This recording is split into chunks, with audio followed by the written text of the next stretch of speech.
Response করতে বলবো সেই রেসপন্স তোমরা চ্যাট সেকশনে করবে। আমি মাঝে মাঝে তোমাদের কাছ থেকে কিছু উত্তর জানতে চাইবো, সেই উত্তরও তোমরা চ্যাট সেকশনে দিবা। আর তোমরা অনেকগুলো ক্লাস ইতিমধ্যে করে ফেলেছো, পোলের অ্যান্সার কিভাবে করতে হয় তোমরা জানো। পোল যখন স্ক্রিনে আমি লঞ্চ করব, পোলের উপর ট্যাপ করেই পোল অ্যান্সার করবা। আর পোল গুলো যখন লঞ্চ করা হবে আমার অনুরোধ থাকবে শতভাগ স্টুডেন্ট সেটার অ্যান্সার করবা, ঠিক আছে? হ্যাঁ, তোমাদের অনেকেরই হয়তো পোল ভুল হয়, ঠিক আছে?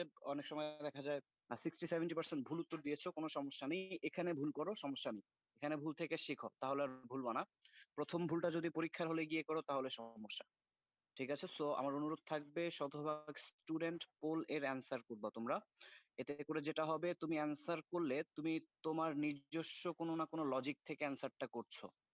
তো তোমার অ্যান্সারটা যখন ভুল হবে ইট মিনস আমার লজিকের সাথে তোমার লজিকটা মিলবে না, মানে ক্ল্যাশ হবে তোমার আর আমার লজিক। এই ক্ল্যাশটা হলেই আমরা কিছু না কিছু শিখতে পারবো, ঠিক আছে? এই জন্য আমার অনুরোধ থাকবে তোমরা ক্লাসে ইন্টারাকশন বাড়াবা, পোল অ্যান্সার করবা, এবং আমি চ্যাট সেকশনে রেসপন্স করতে বললে রেসপন্স করবো। অন স্ক্রিনে আজকে টপিক গুলো দেখতেই পাচ্ছ, verb and its classification, right form of verb, modal auxiliary, conditionals, suffix prefix.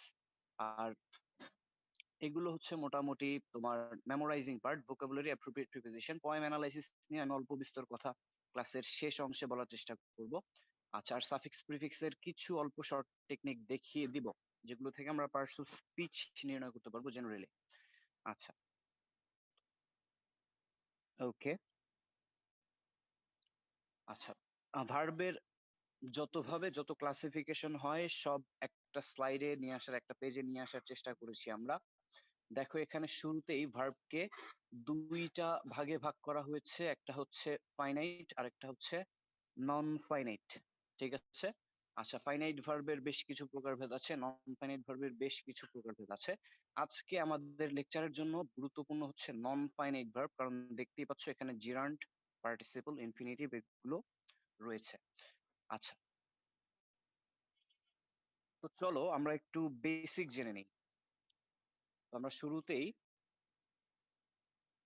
ভার্বকে কয়টা ভাগে ভাগ করেছি? দুইটা ভাগে, একটা হচ্ছে ফাইনাইট আর একটা হচ্ছে নন ফাইনাইট। ভার্বকে আমরা শুরুতে প্রাথমিকভাবে দুইটা ভাগে ভাগ করেছি, ফাইনাইট আর নন ফাইনাইট। খুব মনোযোগ দিয়ে শুনবা, এই ফাইনাইট নন ফাইনাইট বুঝতে পারা তোমার জন্য খুবই খুবই খুবই গুরুত্বপূর্ণ। তুমি অনেক গ্রামার প্রশ্ন সলভ করতে পারবা যদি তোমার শুধু ফাইনাইট নন ফাইনাইট কনসেপ্টটা ক্লিয়ার থাকে, ঠিক আছে? আচ্ছা, মনোযোগ দিয়ে শুনবা। আচ্ছা, ভার্বকে আমরা প্রাথমিক দুইটা ভাগে ভাগ করেছি, ফাইনাইট নন ফাইনাইট। আমরা জানি কোন পার্টস অফ স্পিচ ছাড়া সেন্টেন্স সম্ভবই না, সেটা হচ্ছে ভার্ব। ভার্ব ছাড়া সেন্টেন্স সম্ভব না। এটা বলার পরে আমার এক স্টুডেন্ট আমাকে বলেছিল, স্যার, উদ্ভাসে যখন আমি ফিজিক্যাল ক্লাস নিয়েছিলাম, no more today, full stop, এই নো মোর টুডে এই সেন্টেন্সে তাহলে ভার্ব কোথায়? এটা তো একটা সেন্টেন্স, এবং এই সেন্টেন্স আমরা জীবনে বহু লিখেছি। আচ্ছা, আমাকে চ্যাট সেকশনে জানাও তো, এই নো মোর টুডে ভার্ব কোথায়? কোনটা ভার্ব এই সেন্টেন্সে? চ্যাট সেকশন আমাকে একটু জানাও। আফনান লিখেছো মোর। মোর দ্বারা কি করা বুঝায় ভাইয়া আফনান? সেতু লিখেছো মোর। যারা মোর লিখছো তাদের লজিকটা হচ্ছে এরকম যে এটা মাঝখানে আছে, ঠিক আছে? নো আর টুডে তো ভার্ব হতে পারে না, তাহলে মোরটাই ভার্ব না। ওকে, একজন লিখেছো টুডে ভার্ব। টুডে দ্বারা কি করা বুঝায়? মনে রাখতে হবে ভার্ব মানে কিন্তু হচ্ছে করা। নো দিয়ে কি কিছু করা বুঝায়? বুঝায় না। মোর দিয়ে কিছু করা বুঝায় না, টুডে দিয়েও কিছু করা বুঝায় না। এই সেন্টেন্সে ভিজিবল, দৃশ্যমান কোনো ভার্ব নেই। তার আগে আমাকে বলো তো, আমি একটু আজকে সময় নিব তোমাদের বেসিক ক্লিয়ার করায়। তোমাদের বেসিক ক্লিয়ার না করে যদি তুমি অ্যাডভান্সড টপিক গুলো কোনো লাভ নাই, ঠিক আছে? আমও যাবে, ছালাও যাবে তখন। আচ্ছা, বেসিক কনসেপ্ট গুলো আগে ক্লিয়ার করো। তার আগে আমাকে বলো, এই নো মোর টুডে আমরা কোথায় লিখেছি জীবনে? আমরা কোথায় এই সেন্টেন্স লিখেছি বা কোথায় দেখেছি? একটু চ্যাট সেকশন আমাকে জানাও। পূর্ণিয়া লিখেছো লেটার। লেটার বানানো অনেকে ভুল লিখতেছো। একজন লিখেছো চিঠি। ওকে, লিটার লিখেছে একজন, LITTER। ভেরি গুড, অনেক সুন্দর বানান ভুল করেছো। ওকে, আচ্ছা, নো মোর টুডে এটা আমরা লেটারে লিখেছি তো বটেই, ইনফর্মাল লেটারে লিখেছি, সাবধান। তুমি জীবনেও কিন্তু কোনো ফরমাল লেটার মানে কি অ্যাপ্লিকেশন, হেডমাস্টার প্রিন্সিপালের কাছে যেগুলো লিখতা, আচ্ছা, তুমি জীবনেও কিন্তু কোনো অ্যাপ্লিকেশনে লেখো নাই যে আজ আর নয়, নো মোর টুডে, ঠিক আছে? এটা অসম্ভব, কল্পনাতীত। এটা আমরা কোথায় লিখেছি? ইনফর্মাল লেটারে। ল্যাঙ্গুয়েজকে এখানে এটা আমরা দুইটা ভাগে ভাগ করতে পারি, ফর্মাল আর ইনফর্মাল। তো ফর্মাল আর ইনফর্মাল, আচ্ছা ফর্মালটা আমি লিখি এখানে, দুইটা ভাগে ভাগ করতে পারি, ফর্মাল আর ইনফর্মাল। তো ফর্মাল ইনফর্মাল জিনিসটা কি? ফর্মালকে তুমি বলতে পারো লেখ্য ভাষা, মানে আমরা রাইটিং যে ল্যাঙ্গুয়েজ আমরা লিখবো, ঠিক আছে, সেটা সিরিয়াস ল্যাঙ্গুয়েজ হইতে হবে, কারণ এটা রিডাররা পড়বে, এটা এক্সপেক্টেড। আর ইনফর্মাল লেটার হচ্ছে কথ্য ভাষা, মানুষের মুখের ভাষা। এই যে আমি তোমাদের সাথে বাংলায় কথা বলছি, আমি কি খুব ব্যাকরণ মেনে কথা বলছি? অবশ্যই না, এবং আমি বাংলা ব্যাকরণে খুবই কাঁচা, যেটা সত্য কথা। আচ্ছা, তাহলে ইনফর্মাল হচ্ছে কথ্য ভাষা, ফর্মাল হচ্ছে লেখ্য ভাষা। তো আমাদের রাইটিং কিছু পার্টের মধ্যে ইনফর্মাল কিছু জিনিসপত্র আছে, মানে কথ্য ভাষার কিছু জিনিসপত্র আছে। আসলে আমাদের তো আমরা এই ইংলিশ যে পড়ে এসেছি এতদিন, খালি তো লিখেছি স্পিকিং, রিডিং, লিসেনিং, এই টেস্ট গুলো তো কখনো দেইনি বা ওইভাবে অ্যাপ্রোচ করিনি, ঠিক আছে? তো ওই রাইটিং এর মধ্যে, ওই লেখার মধ্যেই সব চলে আসছে, কথ্য লেখ্য সবই লেখার মধ্যেই চলে আসছে। তো যেমন ইনফর্মাল লেটার, তারপর বলতে পারো ডায়ালগ, টেক কোয়েশ্চেন, নারেশন, এগুলো। আচ্ছা, তো ফর্মাল আর ইনফর্মাল কথ্য এবং লেখ্য ভাষার পার্থক্যটা হচ্ছে, তোমার ফর্মাল ল্যাঙ্গুয়েজটা হতে হবে গ্রামাটিক্যালি অ্যাকুরেট, এখানে গ্রামাটিক্যাল অ্যাকুরেসি থাকতে হবে, ঠিক আছে? কারণ এটা রিডাররা, বিভিন্ন জায়গায় রিডাররা পড়বে। তুমি যদি নিজস্ব ব্যাকরণ রীতি মেনে চলে লিখো, তাহলে এটা অনেকে হয়তো বুঝবে না, ঠিক আছে? আর ইনফর্মালে, অর্থাৎ কথ্য ভাষায় গ্রামাটিক্যাল মিস্টেক, তেমন মিস্টেক আসলে ধরা হয় না। আমি হর হামেশাই ইংলিশ মুভিতে ডায়লগ শুনি, I didn't do nothing, I didn't do nothing. সেন্টেন্সটা কি গ্রামাটিক্যালি সঠিক নাকি ভুল? আমাকে চ্যাট সেকশনে জানাও। কেন ভুল সেটাও পারলে জানাও।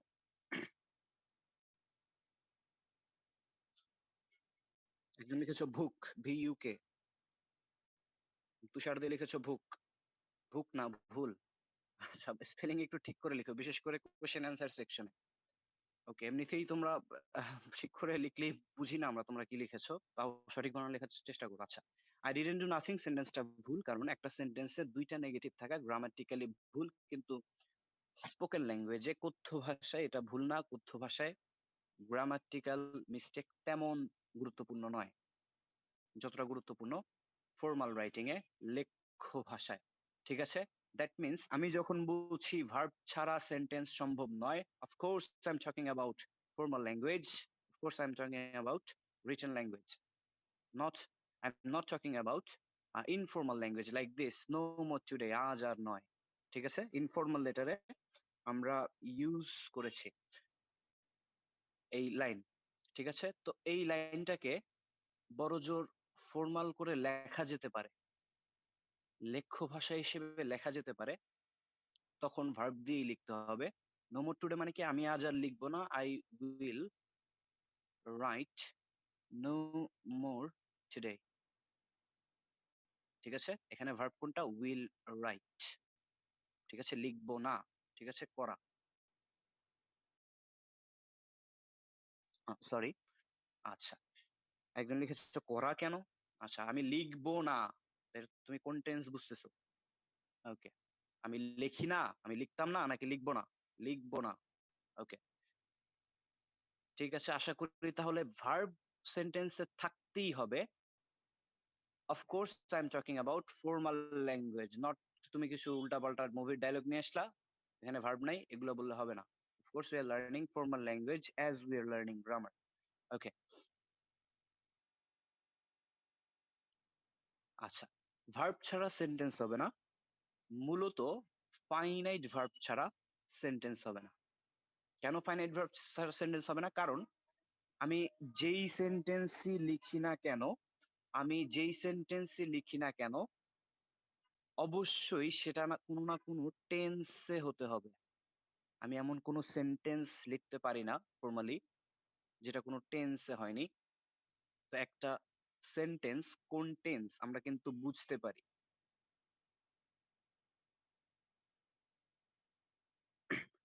আই স এ বার্ড, এটা কোন টেন্স আমাকে চ্যাট সেকশনে জানাও তো।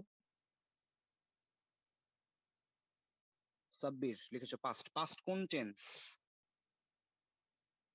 অনামিকা সঠিক উত্তর দিয়েছো, থ্যাংক ইউ।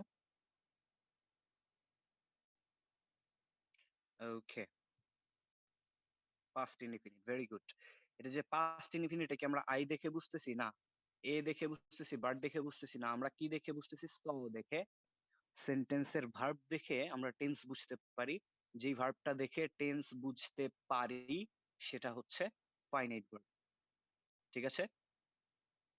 ফাইনাইট ভার্বের নিয়ম হচ্ছে একটা সিম্পল সেন্টেন্সে, of course it is a simple sentence, I saw a bird, একটা সিম্পল সেন্টেন্সে মিনিমাম এবং ম্যাক্সিমাম একটা ফাইনাইট ভার্ব থাকে।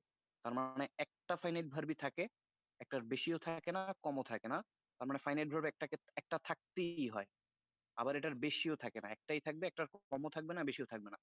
একটা ফাইনাইট ভার্ব সেন্টেন্সে কেন থাকতেই হবে? কারণ হচ্ছে টেন্স, কারণ সেন্টেন্সকে কোনো না কোনো টেন্সে হইতে হবে। ঠিক আছে? সেন্টেন্সে একাধিক ফাইনাইট ভার্ব কেন থাকবে না? কারণ একটা সেন্টেন্স একটা টেন্সেই হবে, একটা সেন্টেন্স একাধিক টেন্সে হতে পারে না। I am talking about simple sentence. ঠিক আছে? ওকে, তাহলে নন ফাইনাইট ভার্বটা কি? নন ফাইনাইট ভার্ব ঠিক ফাইনাইটের উল্টাটা। নন ফাইনাইট ভার্ব দেখে আমরা টেন্স বুঝতে পারবো না। নন ফাইনাইট ভার্ব সেন্টেন্সে থাকতেই হবে এমন কোনো কথা নেই।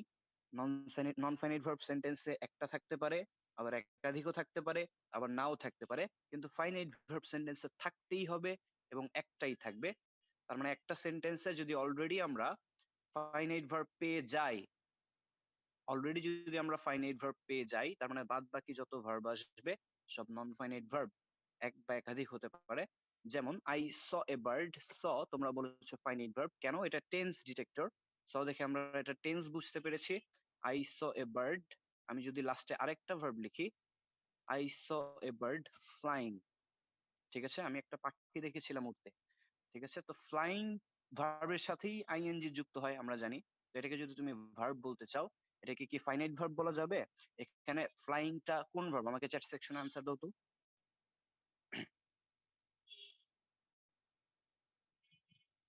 হ্যাঁ, নাইম সঠিক উত্তর দিয়েছো। ফারহান একজন লিখেছো জিরান্ড, আগে এটাকে নন ফাইনাইট ভার্ব বলো। নন ফাইনাইট ভার্বের একটা প্রকার হচ্ছে জিরান্ড, সেখানে যাব আস্তে আস্তে, আগে বেসিক ক্লিয়ার করো। একজন লিখেছো পাস্ট কন্টিনিউয়াস, আমি বলেছি কোন ভার্ব, তুমি লিখেছো পাস্ট কন্টিনিউয়াস। যে পাস্ট কন্টিনিউয়াস লিখেছো তার উদ্দেশ্যে আমার প্রশ্ন হচ্ছে, এই যে গোটা সেন্টেন্সটা I saw a bird flying, এই সেন্টেন্সটা কি পাস্ট কন্টিনিউয়াস টেন্সে আছে? না, এই সেন্টেন্সটা পাস্ট ইনডিফিনিট টেন্সে আছে। এগুলো জানার জন্য তোমার টেন্সের স্ট্রাকচার তো জানা থাকতে হবে ভাইয়া।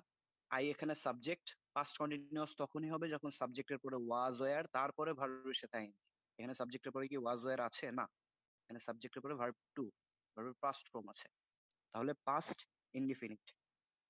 ঠিক আছে, I saw a bird flying, ফ্লাইংটা তাহলে হচ্ছে এখানে নন ফাইনাইট ভার্ব। সোজা কথা, একটা সেন্টেন্সে একটাই ফাইনাইট ভার্ব থাকবে এবং ফাইনাইট ভার্ব থাকতেই হবে সেন্টেন্সে। আর নন ফাইনাইট ভার্ব সেন্টেন্সে থাকতেও পারে, নাও থাকতে পারে। যেমন আমি যখন লিখেছিলাম I saw a bird full stop, ততক্ষণ পর্যন্ত কোনো নন ফাইনাইট ভার্ব ছিল না। কিন্তু আমি যখনই আরেকটা ভার্ব যুক্ত করে দিয়েছি ফ্লাইং, তখন এটা একটা ভার্ব, ঠিক আছে, নন ফাইনাইট ভার্ব। কারণ এই ফ্লাইং দেখে সেন্টেন্সটা টেন্স তুমি বুঝতে পারবে না, কারণ এই জায়গায় আমি ফ্লাইং লিখেই এই সেন্টেন্সটা যে কোনো টেন্সে লিখতে পারি। ঠিক আছে, আমি লিখবো I will see a flying bird, বা I shall see a flying bird, তাহলে কি হয়ে গেল? Future indefinite. তাহলে ফ্লাইং তো ফ্লাইংই থাকবে। ঠিক আছে, ওকে, আশা করি নন ফাইনাইট আর ফাইনাইট কি সেটা ক্লিয়ার হয়েছে। তাহলে ফাইনাইট কি টেন্স প্রকাশ করবে, নন ফাইনাইট কি টেন্স প্রকাশ করবে না, এবং নন ফাইনাইট সেন্টেন্সে নাও থাকতে পারে, থাকতেও পারে, একটা থাকতে পারে, একাধিক থাকতে পারে। আর ফাইনাইট একটা থাকবে, মানে একটা থাকতেই হবে, আর ম্যাক্সিমাম একটাই থাকবে, বেশিও থাকবে না। কারণ একটা সেন্টেন্স একটা টেন্সই হয়, একটা সিম্পল সেন্টেন্স। ঠিক আছে, ওকে, এবার আসো আমরা নন ফাইনাইট ভার্ব নিয়ে আলাদা একটু আলোচনা করি। ঠিক আছে, নন ফাইনাইট ভার্ব নিয়ে একটু আলোচনা করি। আচ্ছা, নন ফাইনাইট ভার্বকে আমরা তিনটা ভাগে ভাগ করতে পারি। তিন রকম ভাবে সেন্টেন্সে নন ফাইনাইট ভার্ব হতে পারে। একটা হচ্ছে টু প্লাস ভার্বের বেস, টু প্লাস ভার্বের বেস। আরেকটা নন ফাইনাইট হচ্ছে ভার্ব থ্রি, অর্থাৎ ভার্বের পাস্ট পার্টিসিপল ফর্ম। আরেকটা হচ্ছে ভার্ব প্লাস আইএনজি। ঠিক আছে? আচ্ছা, নন ফাইনাইট ভার্ব সেন্টেন্সে তিন রকম ভাবে হতে পারে। ঠিক আছে? একটা হচ্ছে টু প্লাস ভার্বের বেস, একটা হচ্ছে ভার্ব থ্রি, আর একটা হচ্ছে verb plus ING. To plus ভার্বের বেস এটাকে বলে হচ্ছে গ্রামারের ভাষায় ইনফিনিটিভ। ভার্ব থ্রি এটা হচ্ছে পাস্ট পার্টিসিপল।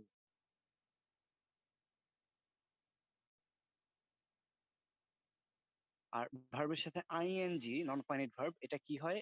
এটা হতে পারে প্রেজেন্ট পার্টিসিপল,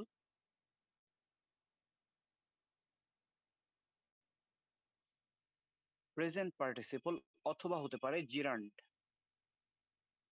প্রেজেন্ট পার্টিসিপল আর জিরান্ড, ভার্ব প্লাস আইএনজি মিলে কি হতে পারে non finite verb? Present participle অথবা জিরান্ড। প্রেজেন্ট পার্টিসিপল অথবা মানে পার্টিসিপল আর জিরান্ডের পার্থক্য কি? এটা হচ্ছে আমাদের একটা মিলিয়ন ডলার কোয়েশ্চেন, তাই না? পার্টিসিপল আর জিরান্ডের পার্থক্য কি? এই পার্থক্যের আলাপে আমরা কেন আসি? পার্থক্যের আলাপে আসি এই জন্য কারণ এদের মধ্যে মিল আছে। মিল কি? মিল হচ্ছে আইএনজি, দুইটাতে আইএনজি থাকবে।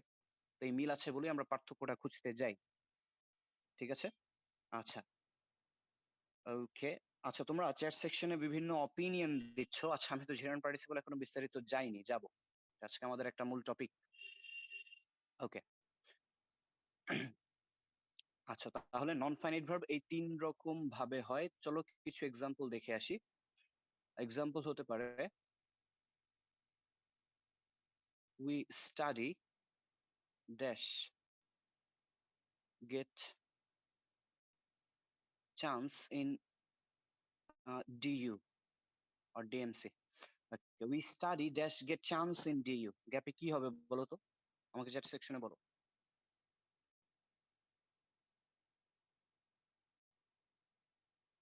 ঠিক আছে, ম্যাক্সিমাম সঠিক উত্তর দিয়েছো। দেখো, তার আগে দেখো আমরা ধরো আমি রাইট ফর্ম ভার্ব করছি, রাইট ফর্ম অ্যান্সার করছি, গ্যাপে একটা ভার্ব আমাকে বসাতে হবে। এটাই তো রাইট ফর্ম ভার্ব, তাই না? আচ্ছা, গ্যাপে ভার্ব বসাতে হবে, এটা ব্র্যাকেটে দিয়ে দিয়েছে। আচ্ছা, শুরুতে আমরা দেখব সেন্টেন্সে অলরেডি কোনো ফাইনাইট ভার্ব আছে কিনা, অর্থাৎ এমন কোনো ভার্ব আছে কিনা যেটা থেকে টেন্স বোঝা যাচ্ছে। তো শুরুতে আমরা চলো দেখি ভার্ব আছে কিনা। We study chance in D, হ্যাঁ স্টাডি একটা ভার্ব, সেন্টেন্সে আর কোনো ভার্ব নেই। এখন আমরা দেখব স্টাডি দিয়ে আমরা সেন্টেন্সটা টেন্স বুঝতে পারছি না, সেন্টেন্সটা কোন টেন্সে আছে। হ্যাঁ, আমরা স্টাডি, উই স্টাডি দেখে বুঝতে পারছি যে আমরা পড়ি, তার মানে প্রেজেন্ট ইনডিফিনিট টেন্স। তাহলে স্টাডিটা ফাইনাইট ভার্ব, তার মানে আমার গ্যাপে লাগবে হচ্ছে নন ফাইনাইট ভার্ব, কারণ আমরা শিখেছি একটু আগেই একটা সেন্টেন্সে ম্যাক্সিমাম এবং মিনিমাম একটা ফাইনাইট ভার্ব হয়, বাদ বাকি সব নন ফাইনাইট যদি ভার্ব আরো আসে।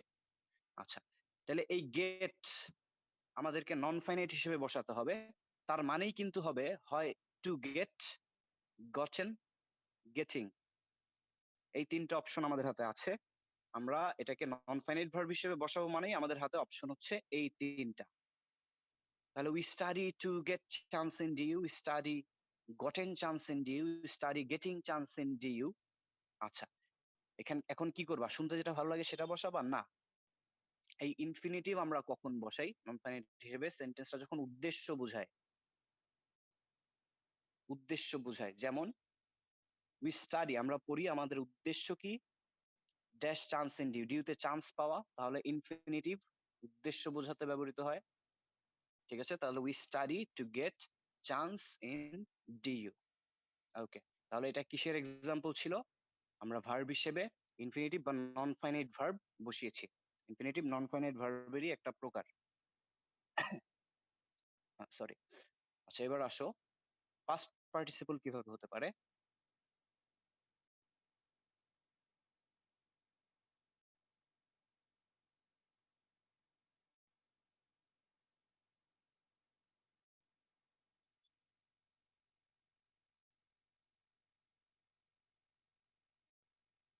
আচ্ছা, গ্যাপে আমাদেরকে এখানেও ভার্ব বসে, হ্যাঁ অনেকে বলতেছো, মামা বলতেছো মেড। মেড হবে কেন? কারণ ভাইয়া শুরুতে ইনফিনিটিভ দেখিয়েছে, এখন কি দেখাবে? পাস্ট পার্টিসিপল নাকি? এই জন্য মেড হবে। ওকে, খেয়াল করো। লজিকে আসো। এই সেন্টেন্সে এই গ্যাপ বাদে অলরেডি কোনো ফাইনাইট ভার্ব আছে কিনা আমাকে জানাও চ্যাট সেকশনে, থাকলে কোনটা সেটা।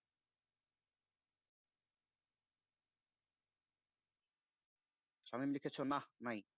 আচ্ছা, খেয়াল করো, স্ক্রিনে খেয়াল করো ভালো করে দেখো, শুরুতে দেখি ভার্ব আছে কিনা। The car dash in Japan runs very well, runs verb, ঠিক আছে। এখন দেখবো রানস দ্বারা কোনো টেন্স বোঝা যায় কিনা। অবশ্যই বোঝা যায়। শুধু প্রেজেন্ট ইনডিফিনিট টেন্সেই সাবজেক্ট যদি থার্ড পারসন সিঙ্গুলার হয় আমরা ভার্বের সাথে এস বাই এস যুক্ত করি, সেটা অবশ্যই ফাইনাইট ভার্বের সাথে, ঠিক আছে। ভার্বের সাথে এস বাই এস দেখেই তুমি বুঝে ফেলবে এটা প্রেজেন্ট ইনডিফিনিট টেন্স বোঝা উচিত। তাহলে রানসটা ফাইনাইট ভার্ব, কারণ রানস দেখে প্রেজেন্ট ইনডিফিনিট টেন্স বুঝতেছি। তাহলে আরেকটা গ্যাপ আছে, তার মানে সেখানে হবে নন ফাইনাইট, যাই হোক নন ফাইনাইট হবে। তো নন ফাইনাইট আমরা জানি তিনটা হতে পারে, এই মেক ভার্বটা। To make, made, making. এখানে কোনোভাবেই তুমি ট্রাই করে দেখো সেন্টেন্সটা উদ্দেশ্য বোঝাচ্ছে না, তাহলে টু মেক হবে না, ইনফিনিটিভ হবে না। আচ্ছা, দাকার মেকিং ইন জাপান হবে না, এখানে হবে দাকার মেড ইন জাপান। এখানে ভার্ব থ্রি রূপে নন ফাইনাইট ভার্ব বসবে। কেন? আমি বলেছি উদ্দেশ্য বোঝাতে কি ব্যবহৃত হয়, ইনফিনিটিভ। তাহলে পাস্ট পার্টিসিপল ভার্ব থ্রি কখন ব্যবহার করব সেটা জেনে নেই। বাংলায় ইতকৃত প্রত্যয়, এই এই সকল প্রত্যয় আমরা যখন যুক্ত করব শুধু ভার্ব থ্রি এরকম মিনিং দিবে। যেমন মেক তৈরি করা বা তৈরি, মেড অর্থ কি, তৈরি, কৃত, ঠিক আছে। এগুলো নতুন কথা না, আমি নতুন কিছু বলতেছি না, এগুলো তোমরা আগেও পড়েছো। এডুকেটেড, ঠিক আছে, এডুকেট, এডুকেটেড, এটা ভার্ব থ্রি। এডুকেটেড অর্থ কি, শিক্ষা যোগ ইত, শিক্ষিত। মেড এখানে তাহলে অর্থ কি, তৈরি যোগ কৃত, তৈরিকৃত, ঠিক আছে। ইতকৃত প্রত্যয় যখন অর্থ লাগবে আমাদের তখন আমরা ভার্ব থ্রি ইউজ করব, ঠিক আছে। আচ্ছা, তাহলে নন ফাইনাইট হিসেবে ইনফিনিটিভ কখন বসে আর পাস্ট পার্টিসিপল অর্থাৎ ভার্ব থ্রি কখন বসে সেটা ক্লিয়ার। এইবার আসো মূল আলোচনায়, যেটার জন্য এত কাঠখড় পোড়ানো, সেটা হচ্ছে জিরান্ড এন্ড পার্টিসিপল, অর্থাৎ ভার্বের সাথে আইএনজি। কমন হচ্ছে ভার্বের সাথে আইএনজি হতে পারে জিরান্ড, হতে পারে প্রেজেন্ট পার্টিসিপল, অর্থাৎ যেটাকে আমরা পার্টিসিপল নামে বুঝি, ঠিক আছে।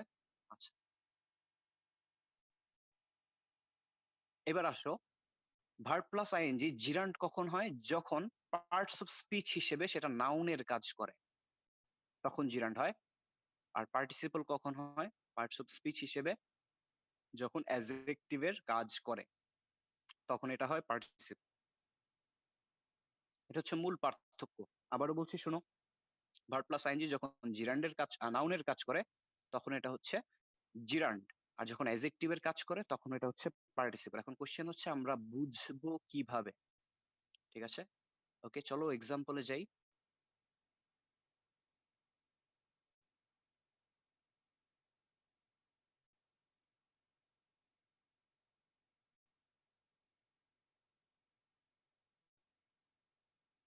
আমি দুইটা সেন্টেন্স লিখবো। I saw a swimming snake. Number two হচ্ছে, এটাও আই স দিয়ে লিখি।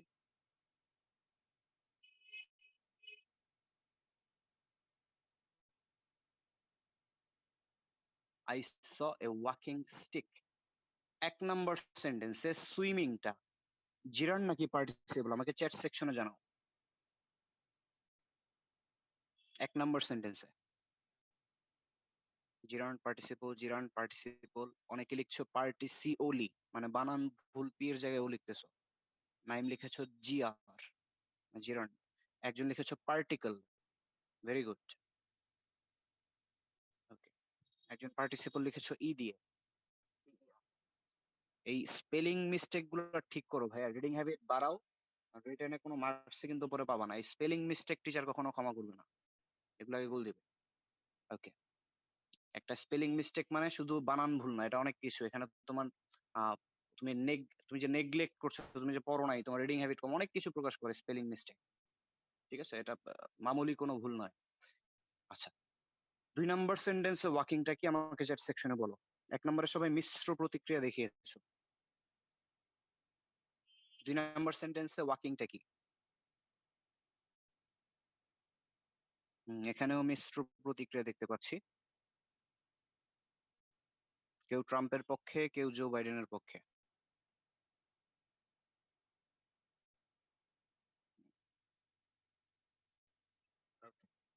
খেয়াল করো, এখানে তোমাদের কিছু মিথ ভাঙতে হবে। সেটা হচ্ছে দেখো 1 নম্বর সেন্টেন্সে দেখো, I saw a swimming snake. স্নেকটা কোন পার্টস অফ স্পিচ? নিঃসন্দেহে নাউন। এবং সুইমিং শব্দটা এখানে নাউনকে মডিফাই করেছে। মডিফাই করা মানে কি? ছোটবেলায় পড়েছো অ্যাডজেক্টিভ কি করে? নাউন বা প্রোনাউনের দোষ, গুণ, অবস্থা, সংখ্যা, পরিমাপ, পরিমাণ, এগুলোর কোনো না কোনো একটা প্রকাশ করে, অথবা সবই প্রকাশ করে। যাই হোক, এই দোষ, গুণ, অবস্থা, সংখ্যা, পরিমাপ, পরিমাণ এগুলো প্রকাশ করা মানেই হচ্ছে মডিফাই করা, অর্থাৎ বিশেষায়িত করা। যে বিশেষায়িত করে সে হচ্ছে বিশেষণ। ঠিক আছে? অ্যাডজেক্টিভ আর অ্যাডভার্ব। তো নাউন প্রোনাউনকে বিশেষায়িত বা মডিফাই করে হচ্ছে অ্যাডজেক্টিভ। স্নেকের অবস্থাটা বোঝাচ্ছে হচ্ছে সুইমিং, স্নেককে মডিফাই করছে সুইমিং। স্নেকটা কি অবস্থায় ছিল? সাঁতাররত অবস্থায় ছিল। That is Y I will say it's an adjective parts of speech হিসেবে। এবং পার্টিসিপল,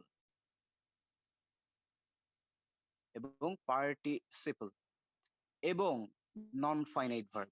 দেখো, খুব মনোযোগ দিয়ে খেয়াল করো। এই পার্টিসিপল হোক, জিরান্ড হোক, এটা তো নন ফাইনাইট ভার্বেরই প্রকারভেদ। তাহলে এটাকে তুমি ভার্ব বলতে পারো, কোন ভার্ব বলতে পারো? নন ফাইনাইট ভার্ব বলতে পারো।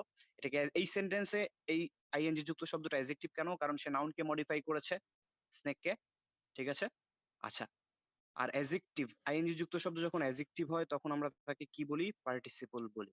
এখন কোনটা অ্যান্সার? ধরো তিনটাই অপশন আছে, খেয়াল করো। এই 1 নাম্বার সেন্টেন্সটা লিখে যদি প্রশ্ন দেয় এরকম, here swimming is a dash, এই সেন্টেন্সে সুইমিংটা কি? যদি প্রশ্ন করে কি, তাহলে অ্যান্সার কিন্তু হবে পার্টিসিপল। যদি প্রশ্ন করে কোন পার্টস অফ স্পিচ, যদি প্রশ্ন করে কোন পার্টস অফ স্পিচ, তখন অ্যান্সার হবে অ্যাডজেক্টিভ। ঠিক আছে? যদি কোন পার্টস অফ স্পিচ প্রশ্ন করে অ্যাডজেক্টিভ অপশনে না থাকে, অ্যান্সার হবে ভার্বাল অ্যাডজেক্টিভ। ভার্বাল অ্যাডজেক্টিভ মানে কি? যে অ্যাডজেক্টিভটা ভার্ব থেকে এসেছে, আমরা জানি আইএনজি যুক্ত, আইএনজি ভার্বের সাথে যুক্ত হয়। এখানে অ্যাডজেক্টিভ হয়েছে আইএনজি যুক্ত শব্দ, তার মানে ভার্বাল অ্যাডজেক্টিভ। আচ্ছা, ভার্বাল অ্যাডজেক্টিভ যদি না থাকে, অ্যান্সার হবে তখন ভার্ব, মাদার ওয়ার্ড। ঠিক আছে? আবারও বলছি, কোন পার্টস অফ স্পিচ জিজ্ঞেস করলে সাধারণত ভার্বাল অ্যাডজেক্টিভ অপশনে দিবে না। কোন পার্টস অফ স্পিচ জিজ্ঞেস যদি করে, অ্যান্সার হবে অ্যাডজেক্টিভ। অ্যাডজেক্টিভ যদি না থাকে অপশনে, পার্টস অফ স্পিচ জিজ্ঞেস করার পরেও, তখন অ্যান্সার হবে ভার্ব, তখন ভার্ব অপশনে থাকবে। ঠিক আছে? আর অ্যাডজেক্টিভ ভার্ব দুইটাই অপশনে থাকলে অ্যান্সার হবে অ্যাডজেক্টিভ। প্রায়োরিটি অ্যাডজেক্টিভ কে দিব আমরা। মাদার ওয়ার্ডে একদম লাস্টে যাব, না পারতে যাব। ঠিক আছে? দেখো, অনেক রকম ভাবে একটা সেন্টেন্স থেকে ঘুরিয়ে ঘুরিয়ে প্রশ্ন করে, তোমরাও ঘুরতে থাকো পরীক্ষার হলে। ওকে। তো আশা করি কোয়েশ্চেন কিভাবে হয় এটা থেকে ক্লিয়ার হয়েছে। যদি প্রশ্ন করে কি, তখন অ্যান্সার হবে জিরান বা পার্টিসিপল। যদি পার্টস অফ স্পিচ কোয়েশ্চেন করে, অ্যান্সার হবে নাউন বা অ্যাডজেক্টিভ। নাউন বা অ্যাডজেক্টিভ না থাকলে অ্যান্সার হবে verb। ওকে। এবার আসো 2 নাম্বার সেন্টেন্সটা আমরা এনালাইসিস করি। I saw a walking stick। তোমাদের যেটা মনে হতে পারে, হ্যাঁ, তোমাদের যেটা মনে হতে পারে যে স্টিক তো নাউন, তো নাউনের আগে অ্যাডজেক্টিভ বসে, কিন্তু না ভাইয়া, এখানে ওয়াকিংটা অ্যাডজেক্টিভ না। নাউনের পজিশনগত ভাবে নাউনের আগে বসেছে। আসলে এখানে গোটাটাই একটা নাউন। ওয়াকিং স্টিক এটা হচ্ছে কম্পাউন্ড নাউন বলে এটাকে। কম্পাউন্ড নাউন কেন বলে? I saw a walking stick. Walking stick এখানে কিন্তু একটাই জিনিস। ওয়াকিং স্টিক মানে কি? হাঁটার লাঠি, যে লাঠি দিয়ে মানুষ হাঁটে। ঠিক আছে? মানে বয়স্করা যেসব লাঠি দিয়ে হাঁটে, এগুলো হচ্ছে ওয়াকিং স্টিক। ঠিক আছে? I saw a walking stick. আমি কয়টা বস্তু দেখেছিলাম? একটা বস্তু দেখেছিলাম। এখানে ওয়াকিং আর স্টিক আলাদা কিছু নয়। ঠিক আছে? এইভাবে তুমি বলতে পারো, যেটা অ্যাডজেক্টিভ না, কারণ একটা জিনিস, এখানে একটা বস্তু। আরেকভাবে বলতে পারো, এখানে ওয়াকিংটা কোনোভাবেই স্টিককে মডিফাই করছে না। স্টিকের দোষ বুঝাচ্ছে না, গুণ বুঝাচ্ছে না। অবস্থা কি বুঝাচ্ছে? লাঠিটা কি হাঁটতেছে? অবশ্যই না। তাহলে অবস্থা, দোষ, গুণ, অবস্থা, সংখ্যা, পরিমাপ, পরিমাণ কিছুই বোঝাচ্ছে না। তাই ওয়াকিংটা এখানে অ্যাডজেক্টিভ না। এগুলো তো বললাম তোমাদের লজিক ক্লিয়ার করার জন্য, কনসেপ্ট ক্লিয়ার করার জন্য, কিছু মিথ ভাঙার জন্য। এবার আসলে শর্ট টেকনিক, আমরা দ্রুত কিভাবে অ্যান্সার করে ফেলতে পারবো সেটা বলি। ওকে, খেয়াল করো। I saw a walking stick আর I saw a swimming snake. ING যুক্ত শব্দের সাথেই আমরা যে শব্দটাকে পাবো, আমরা একটা মিনিংফুল বাক্য তৈরি করার চেষ্টা করব। যেমন ১ নাম্বার সেন্টেন্সে দেখো সুইমিং স্নেক। আমরা একটা মিনিংফুল বাক্য মনে, মনে বলব। A snake is swimming. Sentence কি হচ্ছে meaningful? A snake is swimming. একটা সাপ সাঁতার কাটছে। হ্যাঁ, সেন্টেন্স হচ্ছে। কিন্তু ২ নাম্বার সেন্টেন্সে ওয়াকিং স্টিক আমরা কি বলতে পারবো? Stick is walking. একটা লাঠি হাঁটছে। এটা বলতে পারবো? চ্যাট সেকশন আমাকে বলো। ইয়েস বা নো? স্টিক ইজ ওয়াকিং হবে? হ্যাঁ, ভেরি গুড। এটা কোনোভাবেই হবে না। স্টিক ইজ ওয়াকিং, লাঠি হাঁটতে পারে না। ঠিক আছে? তাহলে ২ নাম্বার সেন্টেন্সে হচ্ছে না। ১ নাম্বার সেন্টেন্সে মিনিংফুল বাক্য হচ্ছে, ২ নাম্বার সেন্টেন্সে মিনিংফুল বাক্য হচ্ছে না। তাহলে মিনিংফুল বাক্য যদি হয় পার্টিসিপল বা পার্টস অফ স্পিচ হিসেবে অ্যাডজেক্টিভ। মিনিংফুল বাক্য না হলে জিরান্ড। সহজ। ঠিক আছে? এইবার আসো প্রিভিয়াস, এটা সম্ভবত বিসিএস এ প্রশ্ন এসেছিল।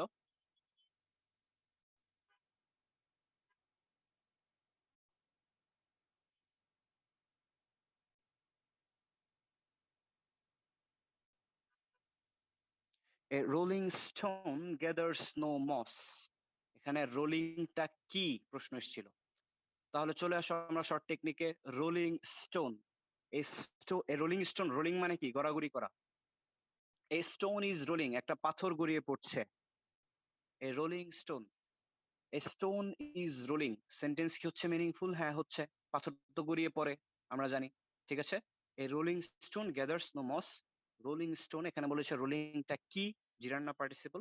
তাহলে স্টোন ইজ রোলিং। সেন্টেন্স কিন্তু হচ্ছে পাথর কিন্তু গড়িয়ে পড়ে নিজে নিজে। কোনো প্রভাবক থাকে বাট আমরা পাথর গড়িয়ে পড়তে দেখি। ঠিক আছে? আচ্ছা, স্টোন ইজ রোলিং সেন্টেন্স যেহেতু হচ্ছে, এটা হচ্ছে পার্টিসিপল।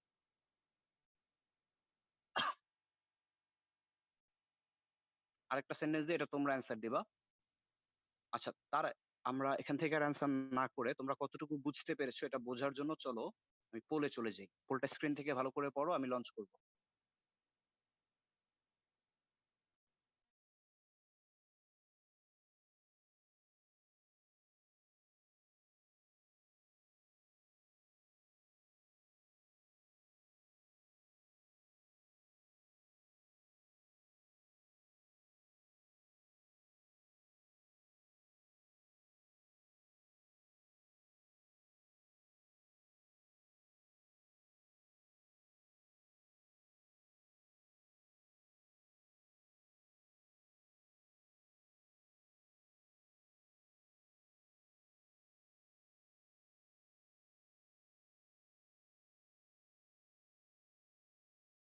ও 60% এখনো অ্যান্সার করো নাই। শুরুতে আমি কি বললাম ক্লাসের?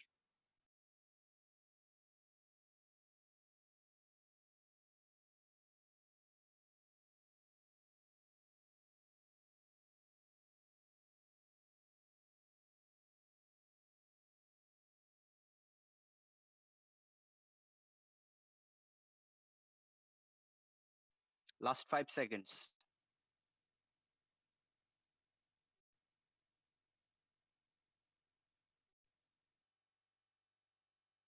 ওকে, এন্ড করে দিচ্ছি।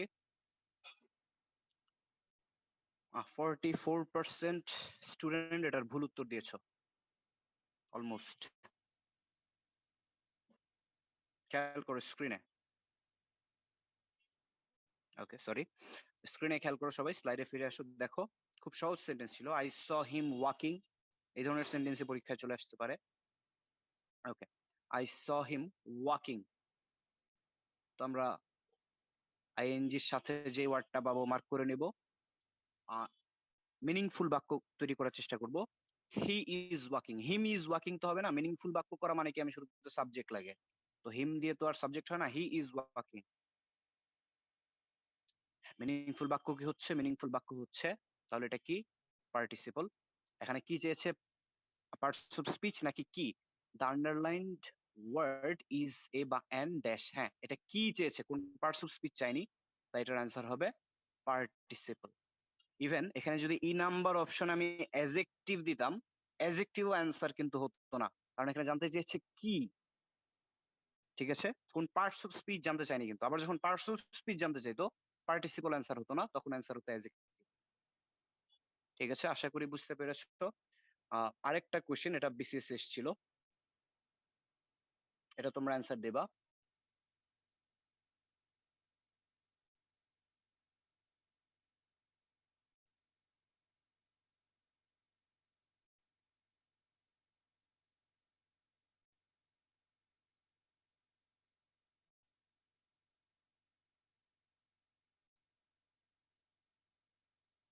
I am in the process of collecting materials. কালেক্টিংটা এখানে কোন পার্টস অফ স্পিচ? আমাকে চ্যাট সেকশন অ্যান্সার দাও। কোন পার্টস অফ স্পিচ?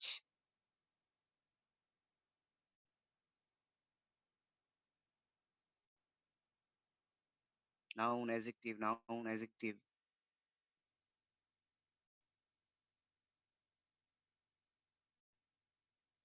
খুবই সহজ তো ভাইয়ারা আপুরা। বেশ কয়েকবার তো বোঝালাম দেখো। Collecting materials. তো আমরা আইএনজির সাথে শব্দটা আলাদা করে নিই। ম্যাটেরিয়ালস আর কালেক্টিং। সেন্টেন্সটা লিখি। এটার প্রনাউন্সিয়েশনটা হচ্ছে ম্যাটেরিয়াল। ম্যাটেরিয়ালস আর কালেক্টিং। কালেক্টিং। ম্যাটেরিয়াল কি কালেক্ট করে বা কালেক্ট করতে পারে? ম্যাটেরিয়ালস আর কালেক্টিং। এই সেন্টেন্সে আমি ম্যাটেরিয়ালস কালেক্ট করছি। ম্যাটেরিয়াল কি কালেক্ট করছে? না, ম্যাটেরিয়াল কালেক্ট করতে পারে না। মিনিংফুল বাক্য হচ্ছে না। মিনিংফুল বাক্য না হলে নাউন বা জিরান্ট। কোন পার্টস অফ স্পিচ? নাউন। এটা কি? জিরান্ট। ঠিক আছে? It's very easy. ঠিক আছে? আশা করি তোমাদের জিরান্ট পার্টিসিপল যে সমস্যাগুলো আগে হতো, সমস্যাগুলো কিছুটা হলেও দূর হবে আজকে থেকে।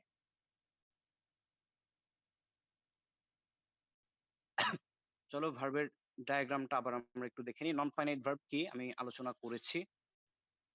আচ্ছা, রেড পেনটা ভালো হবে।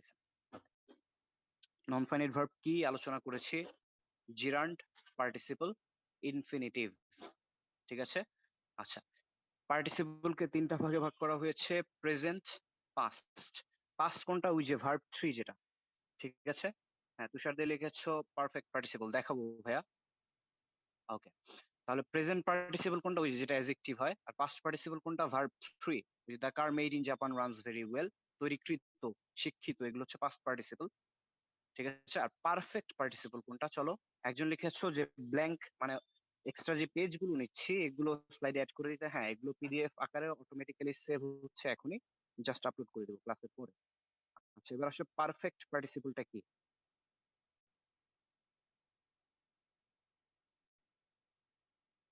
পারফেক্ট পার্টিসিপল জানার জন্য জ্ঞানগর্ভ আলোচনা করার দরকার নেই, তোমার জানারও দরকার নেই, আমরা অ্যান্সার করতে পারলেই হবে। জাস্ট মনে রাখবা হ্যাভিং প্লাস ভার্ব থ্রি, এটাই হচ্ছে পারফেক্ট পার্টিসিপল। এক্সাম্পল কি? Having taken the money, he ran away. Having taken the money, he ran away. আচ্ছা দেখো, হ্যাভিং টেকেন এখানে হচ্ছে পারফেক্ট পার্টিসিপল। শেষ কাহিনী। কি মনে রাখবা? Having plus verb three. এটা সেন্টেন্সের শুরুতেও হতে পারে আবার মাঝখানেও হতে পারে, শেষে হতে পারে আর কি। The money, he ran away having taken the money, শেষের দিকেও এটা হতে পারতো। ঠিক আছে? পারফেক্ট পার্টিসিপল হচ্ছে হ্যাভিং প্লাস ভার্ব থ্রি। তোমার আর কিছু জানা দরকার নেই। ওকে। আচ্ছা, তো ফাইনাইট ভার্বকে আবার দেখো। আচ্ছা, নন ফাইনাইট ভার্বটা আমরা ক্লিয়ার হয়ে নিলাম। আচ্ছা, রেডটা নিচ্ছি দাঁড়াও। নন ফাইনাইট ভার্ব আমরা তাহলে ক্লিয়ার হলাম। তাহলে এদিকে আছে হচ্ছে ফাইনাইট। ফাইনাইটকে প্রথমে প্রিন্সিপাল, অক্সিলিয়ারি দুইটা ভাগে ভাগ করা হয়েছে। অক্সিলিয়ারিকে প্রাইমারি আবার মোডাল দুইটা ভাগে ভাগ করা হয়েছে। আমরা অনেকেই জানি, প্রায় সবাই জানি। মোডাল হচ্ছে can, could, may, might, shall, should, will, would. Modal আজকের আলোচনায় থাকবে ক্লাসের পরের অংশে।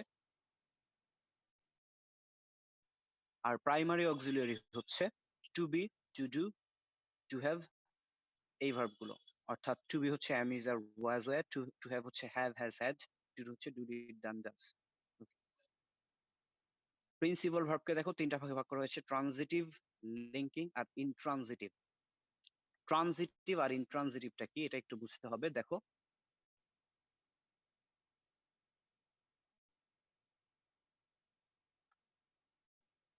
তার আগে আমাদেরকে বুঝতে হবে হচ্ছে অবজেক্ট। একটা সেন্টেন্স থেকে অবজেক্ট কিভাবে বের করব?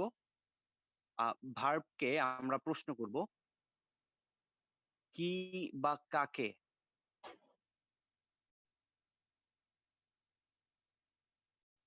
ভার্বকে এই দুইটা কোয়েশ্চেন আমরা করব, কি বা কাকে? সহজ সেন্টেন্স লিখি, I play cricket.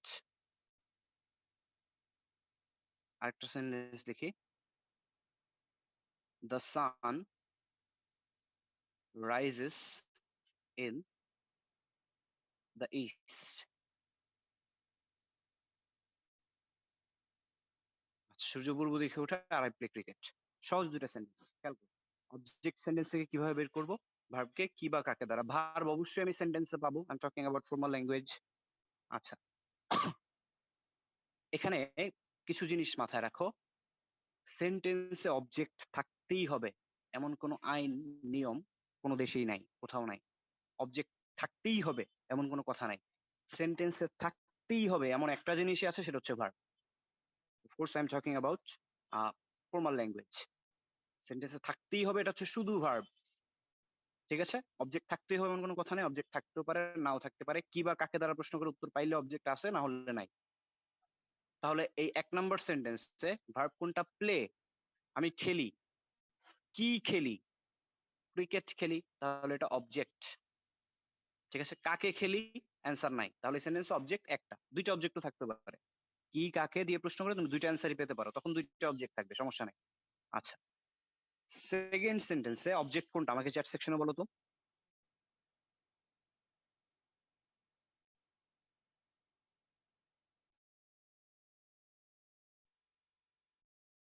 সেন্টেন্সে কোনো অবজেক্ট নাই। The sun rise in the east, rises উদিত হয়, কাকে উদিত হয়, কি উদিত হয়, আমরা অ্যান্সার পাই না। ইন দ্য ইস্ট এটা হচ্ছে কোথায় উদিত হয় বা কোন দিকে উদিত হয়। আমি কি অবজেক্ট বের করার টেকনিকে লিখেছি যে কোন দিকে, কোথায়, কিভাবে, এগুলা লিখেছি? লিখি নাই। তাহলে কি কাকে দিয়ে কোয়েশ্চেন করে এখানে অ্যান্সার পাওয়া যাচ্ছে না। দ্যাট ইজ ওয়াই সেকেন্ড সেন্টেন্সে এখানে অবজেক্ট কিন্তু নেই। কি বোঝাতে চাইলাম? সেন্টেন্স অবজেক্ট থাকতেও পারে, নাও থাকতে পারে। ট্রানজিটিভ ইনট্রানজিটিভ এর আলোচনায় আসো এবার। যেই ভার্বের অবজেক্ট থাকে, যেই ভার্বের অবজেক্ট থাকে সেটা হচ্ছে ট্রানজিটিভ। আর যেই ভার্বের অবজেক্ট থাকে না সেটা হচ্ছে ইনট্রানজিটিভ। সোজা কথা, সেন্টেন্সে তুমি অবজেক্ট থাকলে ট্রানজিটিভ ভার্বটাকে আমরা ট্রানজিটিভ বলবো, আর অবজেক্ট না থাকলে ইনট্রানজিটিভ বলবো। শেষ। কারণ অবজেক্ট থাকতেও পারে, নাও থাকতে পারে, তাতে আমাদের কি আসে যায়। Okay. তাহলে ট্রানজিটিভ ইনট্রানজিটিভ আশা করি বুঝেছো। এবার আসো লিঙ্কিং ভার্বে।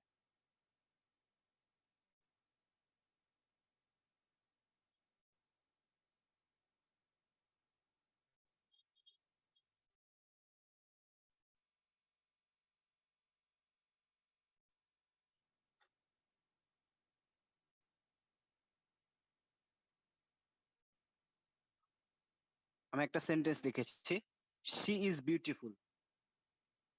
আমাকে বলো তো এখানে বিউটিফুলটা কে? বিউটিফুল ইকুয়াল টু হু? একজন লিখেছো ভাই সাদা কালি নেন, ওকে। তিথি লিখেছো শি।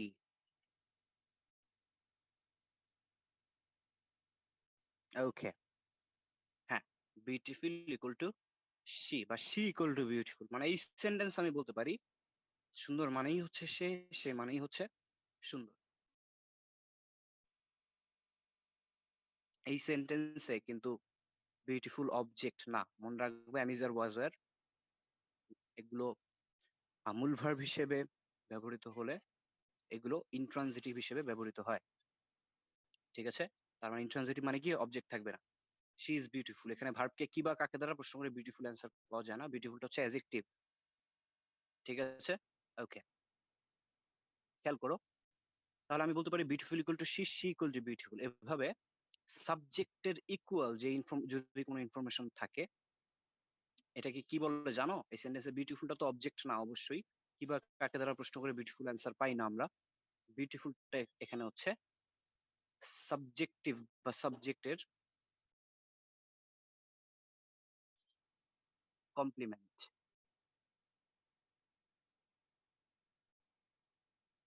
সাবজেক্টের কমপ্লিমেন্ট বলে এটাকে। কমপ্লিমেন্ট কথাটা শুনছো, তাই না? কমপ্লিমেন্ট, বানান খেয়াল রাখতে হবে। PLE, কমপ্লিমেন্ট, পরিপূরক, সম্পূরক। একজন লিখেছে কমপ্লিমেন্ট কি? ঠিক আছে? পরিপূরক, একজন আরেকজনের পরিপূরক। এখানে শি বিউটিফুল এর পরিপূরক, বিউটিফুল শি এর পরিপূরক, একই। ঠিক আছে, এটাকে বলে সাবজেক্টিভ কমপ্লিমেন্ট। কমপ্লিমেন্ট দুই ধরনের হয়, সাবজেক্টের আর অবজেক্টের।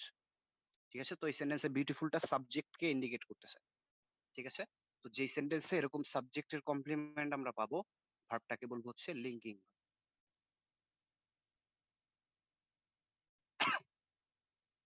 আচ্ছা, তোমাদের 5 মিনিট অফিসিয়াল ব্রেক থাকবে। আমার গলায় একটু সমস্যা করছে। 5 মিনিট অফিসিয়াল ব্রেক।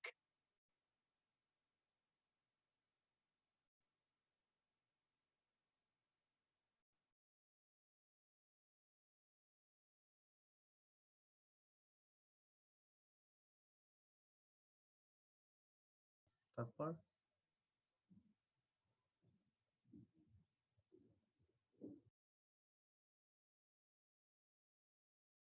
বিউটিফুল, এখানে বিউটিফুলটা হচ্ছে সাবজেক্ট। ওকে,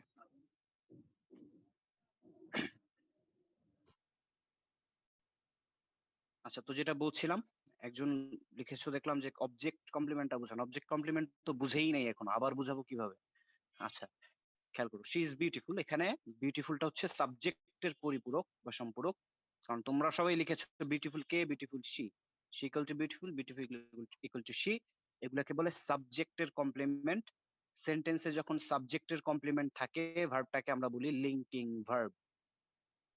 ঠিক আছে, ট্রানজিটিভও না, ইনট্রানজিটিভও না, লিঙ্কিং ভার্ব বলবো কখন? সাবজেক্টের কমপ্লিমেন্ট যখন পাবো, যখন সাবজেক্টের আরেকটা পরিপূরক থাকবে, যখন এখানে শি এর পরিপূরক বা সম্পূরক হচ্ছে বিউটিফুল। ঠিক আছে, ভার্বটা হচ্ছে লিঙ্কিং। কোন ভার্বটা লিঙ্কিং? ইজ, ইজ হচ্ছে এখানে লিঙ্কিং ভার্ব। আরেকটা সেন্টেন্স দেখো,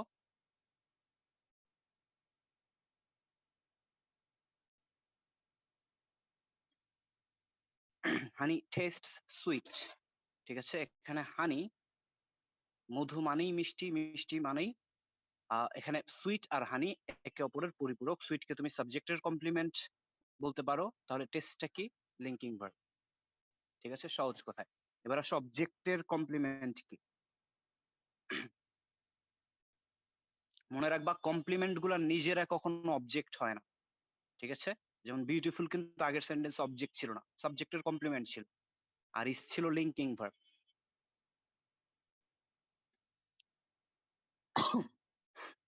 উই মেড হিম ক্যাপ্টেন।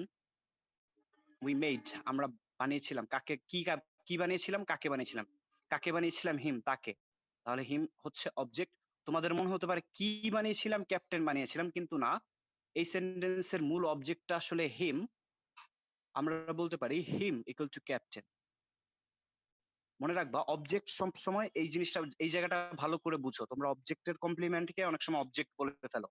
ঠিক আছে, আবার ভাইয়া একটা কথা তোমাদেরকে একটু আগে বলেছেন, সেটা হচ্ছে আমরা প্যাসিভ করতে পারি এবং কোনটা দিয়ে প্যাসিভ করতে পারি না, এবং কি দিয়ে প্যাসিভ করি। দেখো, এই সেন্টেন্সটা কিন্তু আমরা প্যাসিভ করব, we made him captain, he was made captain by us. এভাবে প্যাসিভ করব, মানে হিমকে দিয়ে, হিম অবজেক্টটাকে নিয়ে প্যাসিভ করব। ক্যাপ্টেনকে নিয়ে কিন্তু প্যাসিভ করা যাবে না, ট্রাই করে দেখো। Captain was made to him by us, এভাবে কিন্তু হয় না। ঠিক আছে, তাহলে ক্যাপ্টেনটা এই প্রশ্নে কি যদি অবজেক্ট না হয়? হ্যাঁ, এই সেন্টেন্সে মেডের সাথে সম্পর্ক হচ্ছে হিমের, মেডের সাথে ক্যাপ্টেনের সম্পর্ক নাই। ক্যাপ্টেনের সাথে সম্পর্ক হচ্ছে হিমের, অবজেক্টের। ঠিক আছে, এখানে ক্যাপ্টেন মানে কি? ক্যাপ্টেন মানেই এই সেন্টেন্সে সে, সে মানেই ক্যাপ্টেন। ঠিক আছে, তাহলে হিম মানেই ক্যাপ্টেন, ক্যাপ্টেন মানেই হিম। তো হিমটা কি? অবজেক্ট। আর ক্যাপ্টেনটা কি? অবজেক্টের কমপ্লিমেন্ট। ঠিক আছে, ওকে।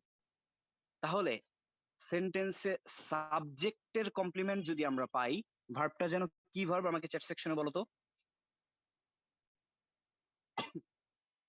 চ্যাট সেকশনে বলো। সেন্টেন্সে যদি সাবজেক্টের কমপ্লিমেন্ট পাই, ভার্বটা কি ভার্ব? হ্যাঁ, লিঙ্কিং ভার্ব। সেন্টেন্সে অবজেক্টের কমপ্লিমেন্ট যদি আমরা পাই, যেমন এখানে হিম এর কমপ্লিমেন্ট ক্যাপ্টেন, সেন্টেন্সে অবজেক্টের কমপ্লিমেন্ট যদি পাই, তাহলে ভার্বটার নাম হচ্ছে ফ্যাক্টিটিভ ভার্ব। সেন্টেন্সে সাবজেক্টের কমপ্লিমেন্ট পাইলে ভার্বটা লিঙ্কিং, অবজেক্টের কমপ্লিমেন্ট পেলে ভার্বটা হচ্ছে ফ্যাক্টিটিভ ভার্ব। মনে রাখবা, কমপ্লিমেন্ট কখনো অবজেক্ট না, সাবজেক্টের হোক অবজেক্টের হোক, কমপ্লিমেন্ট যেটারই হোক, কমপ্লিমেন্ট নিজে কখনো অবজেক্ট না, কারণ এগুলো দিয়ে আমরা ভয়েস চেঞ্জ করতে পারি না। আবরার ভাই একটু আগে যেটা বললেন। ওকে, তাহলে আমরা ট্রানজিটিভ, লিঙ্কিং, ইনট্রানজিটিভটা ক্লিয়ার হলাম। এখান থেকে দেখো নিচে এই ট্রানজিটিভকে আবার বেশ কিছু ভাগে ভাগ করা হয়েছে। এই নিচের ফ্যাক্টিটিভ ভার্বটাও কিন্তু আমরা বুঝে গিয়েছি এই ফাঁকে। অবজেক্টের কমপ্লিমেন্ট পেলে ভার্বটা হচ্ছে ফ্যাক্টিটিভ ভার্ব।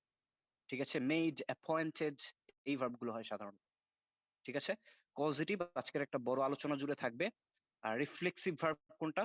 সেন্টেন্সে যখন রিফ্লেক্সিভ প্রোনাউন থাকে তখন ভার্বটা হয়ে যায় রিফ্লেক্সিভ ভার্ব। যেমন শি ফ্যানস হারসেলফ, সে নিজেকে বাতাস করে। She fans herself, herself reflexive pronoun, fans এখানে রিফ্লেক্সিভ ভার্ব। গ্রুপ ভার্ব কোনগুলো? ভার্ব প্লাস প্রিপোজিশন মিলে যখন ডিফারেন্ট মিনিং দেয়, এগুলো প্রিপোজিশনের সাথে তোমরা মেমোরাইজিং পার্টে পাবা। ঠিক আছে, কগনেট ভার্বটা এখানে একটু দেখাবো। এই সবগুলো ভার্ব কোথা থেকে এসছে? ট্রানজিটিভ থেকে এসছে কিন্তু। তার মানে কি সবগুলোরই অবজেক্ট থাকে, সবগুলো ভার্বেরই অবজেক্ট থাকবে এখানে। মানে এই cognate, causative, factitive, reflexive, group এগুলো সবগুলোরই অবজেক্ট থাকবে। কারণ কি? ট্রানজিটিভ থেকে এসছে এই সবগুলো প্রকার। তাহলে কগনেটেরও অবজেক্ট থাকবে অবশ্যই। এবার আসো কগনেটটা কি? যে সেন্টেন্সের ভার্ব এবং অবজেক্ট একই শব্দ থেকে আগত, সমধাতুজ ক্রিয়া বলে বাংলায়। যেমন, আচ্ছা রেড ইউজ না করি। যেমন শি ড্রিমড, সে স্বপ্ন দেখেছিল। কি স্বপ্ন দেখেছিল? A sweet dream. She dreamed a sweet dream, সে স্বপ্ন দেখেছিল। কি স্বপ্ন দেখেছিল? একটা সুন্দর মিষ্টি স্বপ্ন দেখেছিল, সুন্দর স্বপ্ন দেখেছে, ভালো স্বপ্ন দেখেছে। তাহলে এখানে দেখো অবজেক্ট, মূল অবজেক্টের শব্দটাকে ড্রিম, আবার ভার্বটা ড্রিমড। ঠিক আছে, আমরা জানি অবজেক্ট হিসেবে, তোমরা যারা জানো না জেনে নাও, অবজেক্ট হিসেবে কোন পার্টস অফ স্পিচ ইউজ হতে পারে? Mostly noun. ঠিক আছে, কিছু কিছু শব্দ কিন্তু ভার্ব নাউন দুইটাই হয়। যেমন ড্রিম, ড্রিম মানে স্বপ্ন, ড্রিম মানে স্বপ্ন দেখা। ঠিক আছে, আচ্ছা কিছু কিছু শব্দ ভার্ব নাউন দুইটাই হতে পারে। যেমন স্লিপ, স্লিপ মানে ঘুম, আবার স্লিপ মানে ঘুমানো।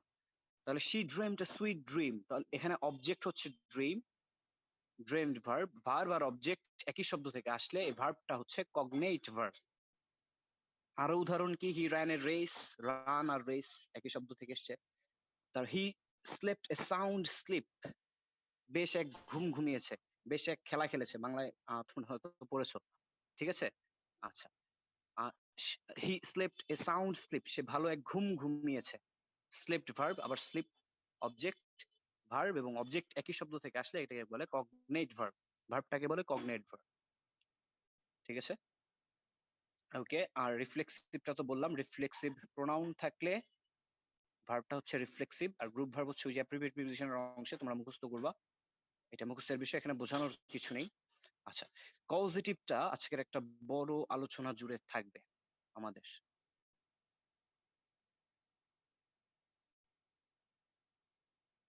ওকে, লেখাগুলো তোমরা পেয়ে যাবে, এগুলো সহই আপলোড করা হবে।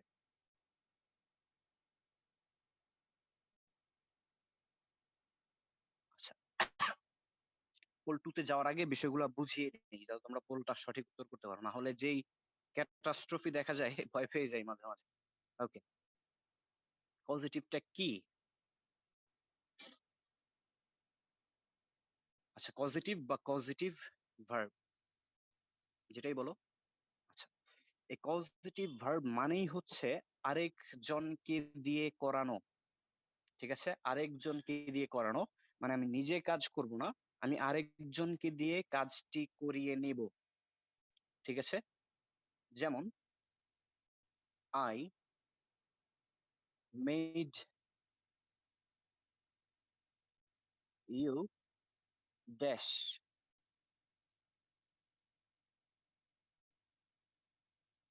The poll, I made you dash the poll. অ্যান্সারটা কি হবে বলো তো গ্যাপে?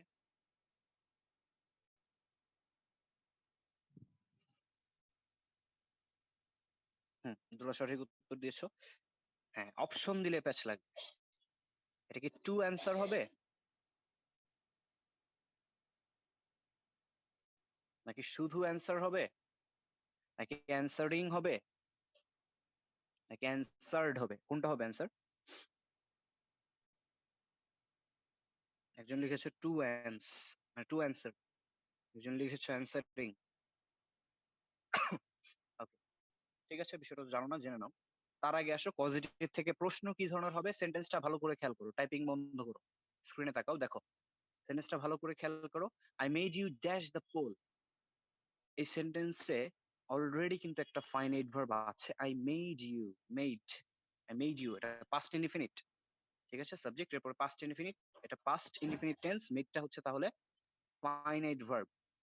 পজিটিভ প্রশ্ন সলভ করতে গিয়ে আমাদেরকে অপশন থেকে চুজ করতে হয়, বাছাই করতে হয় নন ফাইনাইট ভার্বের অংশটা, ঠিক আছে, নন ফাইনাইট ভার্বের অংশটা আমাদেরকে লিখতে হয়, ঠিক আছে। এবার নন ফাইনাইট অংশে আমরা কোনটা অ্যান্সার চুজ করব, আমরা জানি সরি আমরা জানি নন ফাইনাইট হিসেবে টু প্লাস বেইজ, তারপরে ভার্ব থ্রি অর্থাৎ পাস্ট পার্টিসিপল অথবা ভার্বের সাথে আইএনজি হয়, ঠিক আছে।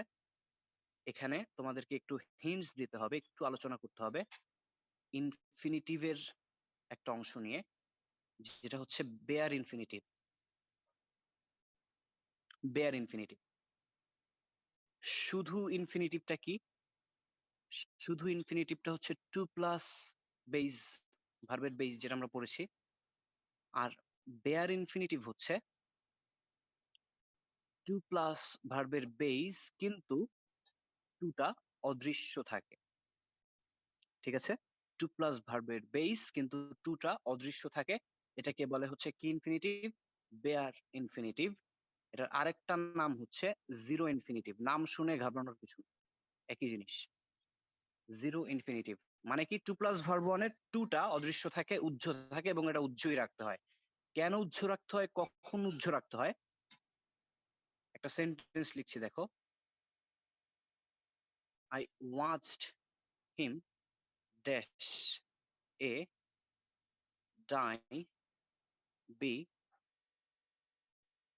Two die C died D dying.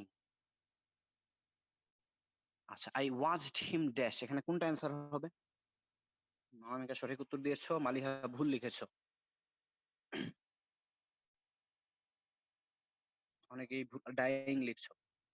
আচ্ছা, খেয়াল করো, কনফিউশনটা, মূল কনফিউশনটা কিন্তু তৈরি হয় I watched him to die আর নাকি শুধু ডাই, ঠিক আছে। হ্যাঁ, এখানে টু ডাই হওয়ার কথা, আমি তাকে মরতে দেখেছিলাম, ঠিক আছে, মারা যেতে দেখেছিলাম, তে এরকম বোঝাতে ইনফিনিটিভ হয়, অর্থাৎ উদ্দেশ্য প্রকাশ, আমি তাকে মারা যেতে দেখেছিলাম। আচ্ছা, টু ডাই হওয়ার কথা, কিন্তু ফাইনাইট ভার্ব হিসেবে নির্দিষ্ট কিছু ভার্ব থাকলে ইনফিনিটিভ না হয়ে বেয়ার ইনফিনিটিভ হয়।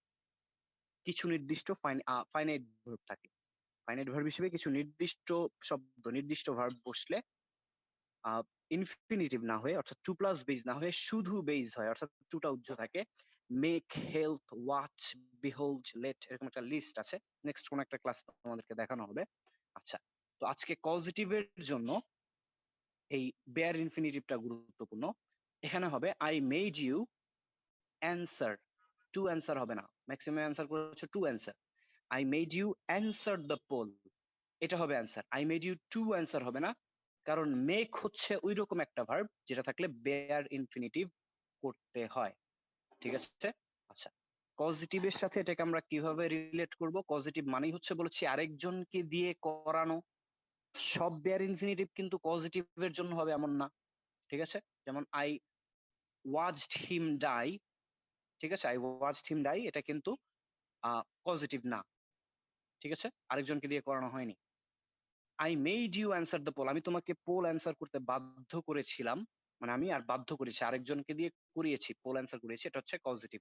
মেডটা হচ্ছে এখানে পজিটিভ ভার্ব বলবো, ফাইনাইট ভার্ব তো বটেই, আরেকজনকে দিয়ে করানো, এটা হচ্ছে পজিটিভ ভার্ব।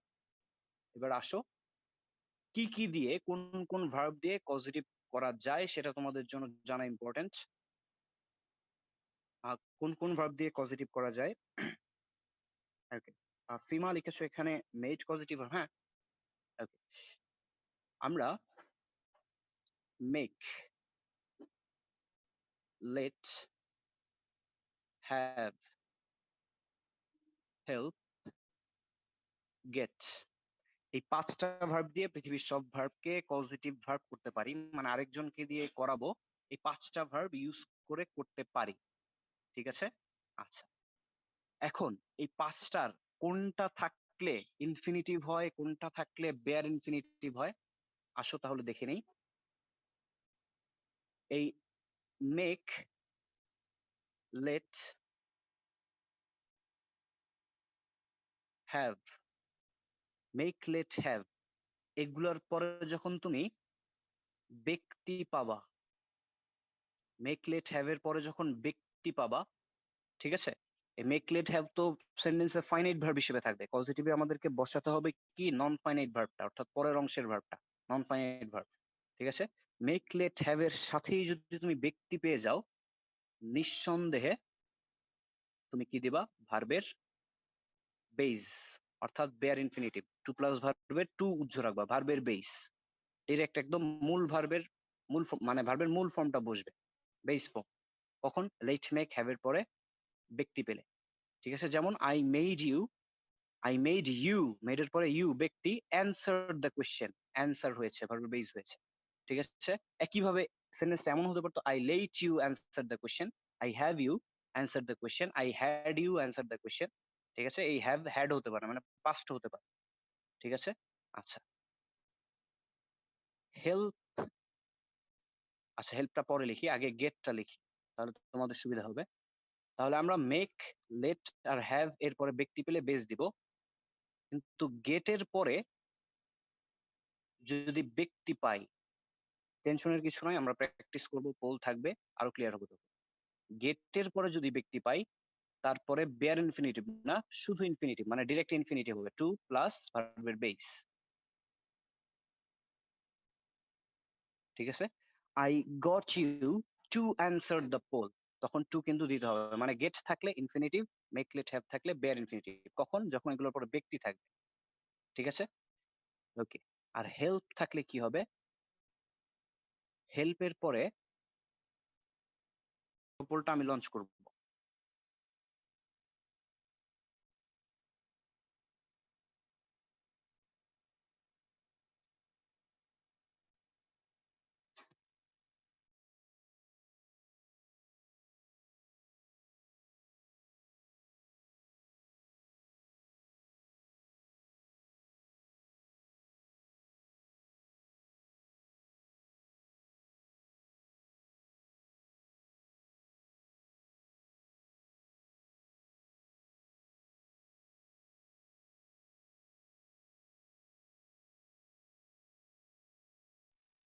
লাস্ট 5 সেকেন্ডস, আমরা সময় কম নেব এটাতে।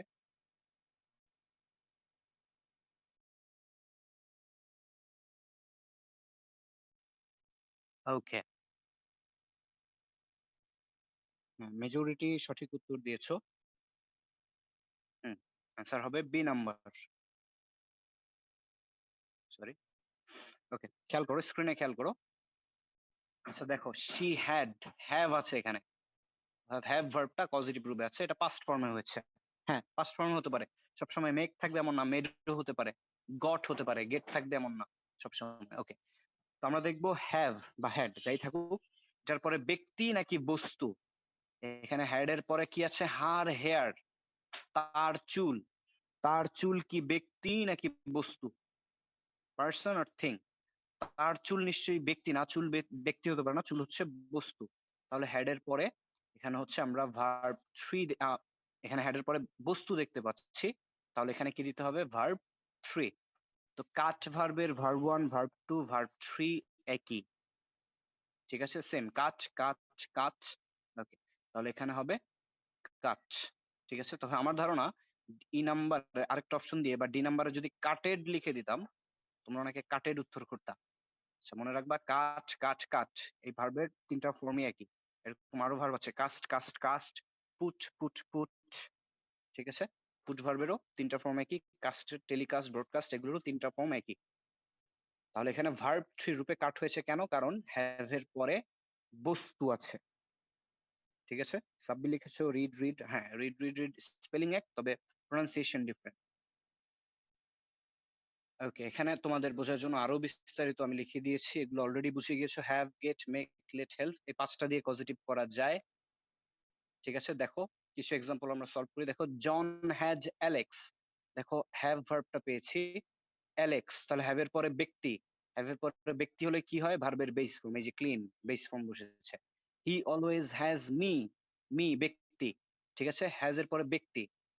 আর হি অলওয়েজ মেজ মি, আচ্ছা সেন্টেন্সটা ভুল আছে, ডু হিজ ওয়ার্ক হবে, ডু এখানে ভার্বটাই দেয়নি, প্রিন্টিং মিস্টেক বা টাইপিং মিস্টেক, প্রিন্ট তো করা হয়নি, টাইপিং মিস্টেক হবে। আচ্ছা, মেরি উইল হ্যাভ অ্যালেক্স, আচ্ছা ডু হার হোমওয়ার্ক, ঠিক আছে, বা কমপ্লিট হার হোমওয়ার্ক। ওকে, আর হ্যাভ এর পরে বস্তু থাকতে পারে, John had his car, have এরপরে বস্তু, হিজ কার তার গাড়ি, ব্যক্তি না বস্তু, গ্রামারে মানুষ বাদে যা আছে সবই বস্তু, মনে রাখো। আচ্ছা, John had his car washed, verb 3, ঠিক আছে, হ্যাভ বা গেটের পরে বস্তু হলে verb 3। He always has his work dash, Mary will have her homework dash, বাসায় প্র্যাকটিস করবো এগুলো, ঠিক আছে। আচ্ছা আচ্ছা, গেট থাকলে কি হয়, গেট থাকলে ব্যক্তি থাকলে আমরা জানি ইনফিনিটিভ 2 প্লাস ভার্ব 1 হয়। দেখো জন গট অ্যালেক্স, গেটের পরে ব্যক্তি, টু ক্লিন, ইনফিনিটিভ 2 আছে, ঠিক আছে। আচ্ছা, বাকিগুলো একটু দেখে নিবা। আবার গেটের পরে যদি বস্তু থাকে, John got his car washed, verb 3, গেটের পরে বস্তু আছে, ভার্ব 3, ঠিক আছে। He always gets his work dash, Mary will get her homework dash, বাসায় প্র্যাকটিস করবে।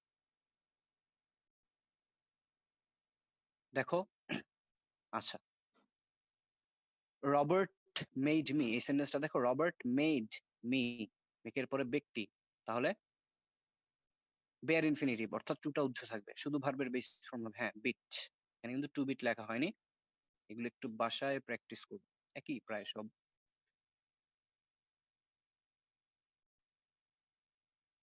আচ্ছা, এইখানে কিছু বিষয় তোমাদের জ্ঞানের জানার সুবিধার্থে, এই পজিটিভ সম্পর্কে যাতে আগ্রহ না হারিয়ে ফেলো সেজন্য বলে দেই, পজিটিভ সবগুলো ভার্বই কিন্তু হচ্ছে আরেকজনকে দিয়ে করানো, ঠিক আছে। মেক আরেকজনকে দিয়ে করানো, পজিটিভ হিসেবে ব্যবহৃত হয়। লেট, হ্যাভ,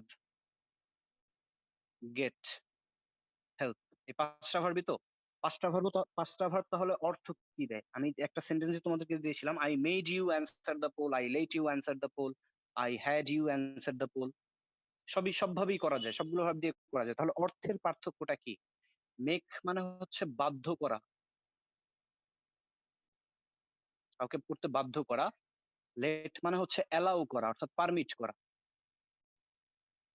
ঠিক আছে। আর হ্যাভ মানে হচ্ছে পে করা, অর্থাৎ টাকা দিয়ে কাউকে কিছু করানো, প্রফেশনাল কাউকে কোনো কিছু করানো টাকা দিয়ে, এটা হচ্ছে হ্যাভ। আর গেট হচ্ছে রাজি করানো।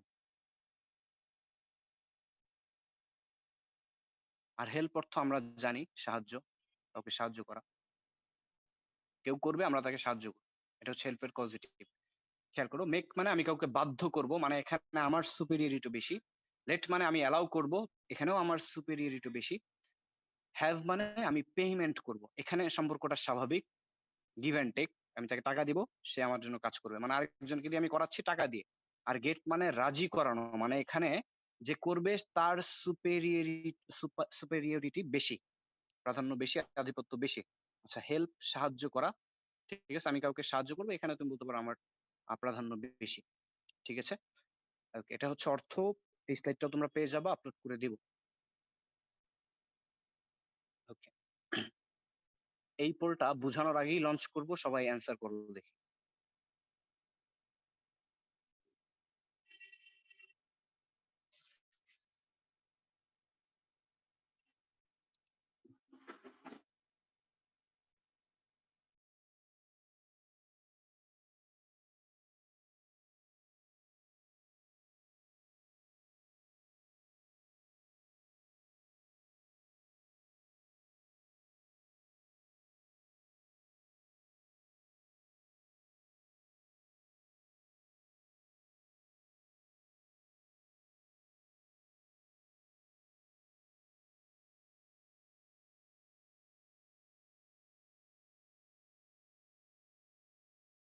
Last 5 second.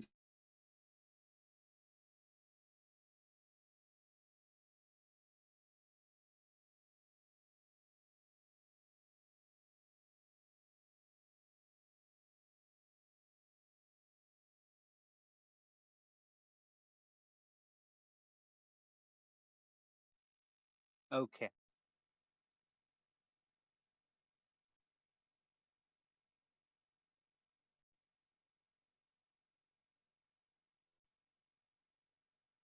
মাত্র 32% এটা সঠিক উত্তর করেছো, 68% ভুল। না, শুড অ্যাটেন্ড হবে না, খেয়াল করো।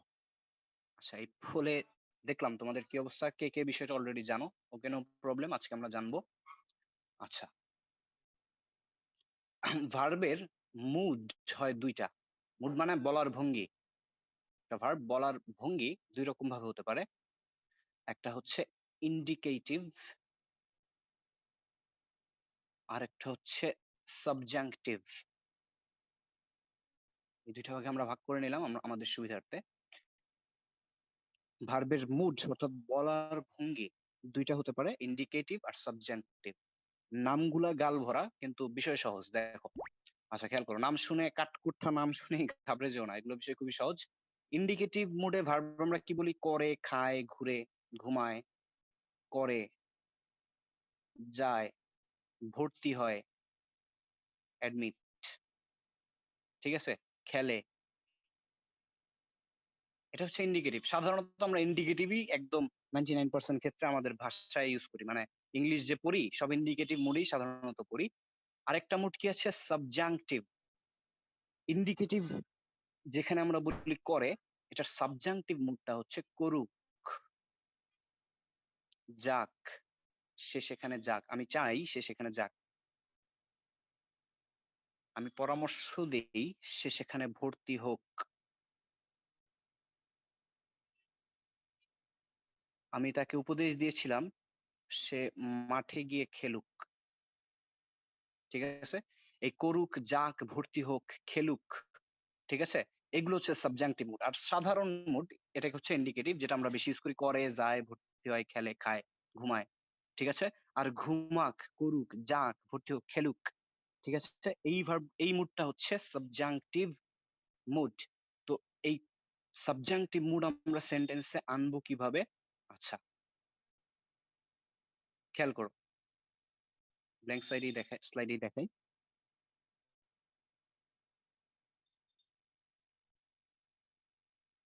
হি, আচ্ছা, প্রপোজড, এটা তো একটা কমন ভার্ব, প্রপোজড না লিখি। হি রেকমেন্ডেড, হি রেকমেন্ডেড, সে সুপারিশ করেছিল, that she dash to the hospital,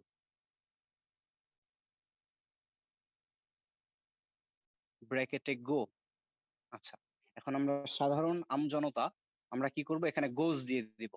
গোজ দিয়ে তারপর কি বলবো? বলবো যে এখানে she third person singular number, তাহলে ভার্বের সাথে অ্যাজ বাই অ্যাজ যুক্ত হয়েছে। হ্যাঁ, এখানে একটা ফাইনাইট ভার্ব বসাতে হবে, সত্য, কারণ এই দ্যাট এর আগে একটা ক্লজ পরে একটা ক্লজ, দুইটা ক্লজ। তাহলে শি থার্ড পারসন সিঙ্গুলার, তাহলে ভার্বের সাথে as by she goes to the hospital. এটা আমরা সাধারণভাবে এটাই লিখতাম, এটাই করতাম। সাধারণভাবে মানে কি? ওই যে ইন্ডিকেটিভ মুড। তো ইন্ডিকেটিভ মুডে গোজ মানে কি? গোজ বা গো মানে হচ্ছে কি? যায়। তো আমরা সাধারণভাবে যদি ভার্বটা বসাই, সাবজেক্ট থার্ড পারসন সিঙ্গুলার হিসেবে যদি ভার্বটা বসাই, তাহলে গোজ এর মিনিং কি হবে? যায়। আমি সুপারিশ করেছিলাম সে হসপিটালে যায়, মিনিং কি হচ্ছে? নাকি বিষয়টা এরকম হবে, আমি সুপারিশ করেছিলাম যে সে হসপিটালে যাক। কোনটা হবে আমাকে বলো তো চ্যাট সেকশনে? আমি সুপারিশ করেছিলাম সে হসপিটালে যায় নাকি সে হসপিটালে যাক? হুম, সুমাইয়া মুন সঠিক উত্তর দিয়েছো। বৃষ্টি, থ্যাংক ইউ। মিলন, ওকে। হুম, আমি সুপারিশ করেছিলাম সে হসপিটালে যাক, তার মানে আমাকে এখানে ভার্বটা সাবজাংটিভ মুডে দিতে হচ্ছে। কেন? কারণ অর্থ মিলছে না আমি ইন্ডিকেটিভ মুডে দিলে। আর ইন্ডিকেটিভ মুডে বলা এটা আমার উদ্দেশ্যও না। এখন প্রশ্ন হচ্ছে ভাই আমরা কিভাবে বুঝবো বিষয়টা ইন্ডিকেটিভ না সাবজাংটিভ? হ্যাঁ, কিছু উপসর্গ থাকবে, কিছু নমুনা আলামত থাকবে সেন্টেন্সে দেখো। কিছু নির্দিষ্ট ভার্ব, অ্যাডজেক্টিভ, নাউন দেখে আমরা বুঝতে পারবো। রেকমেন্ডেড, সাজেস্টেড, প্রপোজড, অ্যাডভাইস, ঠিক আছে? এই ভার্ব গুলা এবং পরে অবশ্যই ক্লজ মার্কার হিসেবে দ্যাট থাকবে। দ্যাট থাকতেই হবে। আর কিছু নির্দিষ্ট ভার্ব, নির্দিষ্ট অ্যাডজেক্টিভ এবং ক্ষেত্র বিশেষের নাউন এগুলো থাকলে আমরা সাবজাংটিভ মুডে সেন্টেন্সটাকে সলভ করতে হবে। আবারও বলছি, সাবজাংটিভ মুডে ভার্বটা হবে নাকি ইন্ডিকেটিভ মুডে হবে বুঝবো কিভাবে? এই যে recommended, propose, advice, suggest, decree এই ভার্বগুলো দেখে বুঝবো। আর দ্যাট অবশ্যই থাকবে। তারপরেই আমরা বুঝে ফেলবো এটা সাবজাংটিভ মুড। তাহলে এই যায়কে যাক বানাবো কিভাবে? যায় হচ্ছে গোজ আর যাক এটা সবসময় হবে গো, অর্থাৎ ভার্বের বেস ফর্ম দিয়ে সাবজাংটিভ মুড লিখতে হয়। বেস ফর্ম মানে কিন্তু প্রেজেন্ট ফর্ম না। গোজ কিন্তু প্রেজেন্ট ফর্ম। ঠিক আছে? আবার গো প্রেজেন্ট ফর্ম। আর বেস একদম মূল ভার্ব হচ্ছে গো। সাবজাংটিভ মুডে ভার্বকে একদম মূল ফর্মে লিখতে হয়। বেস ফর্মে। বেস ফর্ম থেকে কোনো কিছু যোগও হয় না, কোনো কিছু বাদও যায় না। ঠিক আছে? তাহলে অ্যান্সারটা হবে he recommended that she go to this hospital. সে হাসপাতালে যাক। ঠিক আছে? তাহলে যাক, গো, করুক, ডু, ভর্তি হোক, অ্যাডমিট, খেলুক, প্লে। তার মানে সাবজাংটিভ মুডে ভার্বের বেস